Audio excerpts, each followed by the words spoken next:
go.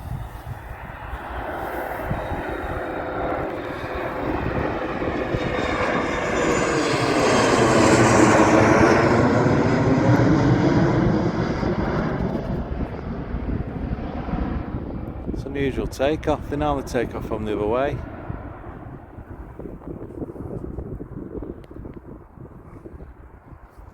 I'm not sure. Is that a Embraer? I'll have a look in a minute. But yeah, can't be surprised about that, because I was expecting them to come up the runway, turn around and then take off going the other way. So anyway, at least seen something happen. Right, just looking on the ADS beam, there it is. It's just taken off. Let's have a look what it is. Embraer, sorry, not Embraer, Embraer. Yeah, I think that's a regular. That's actually a regular takeoff and land here. I think it's they take supplies, or they take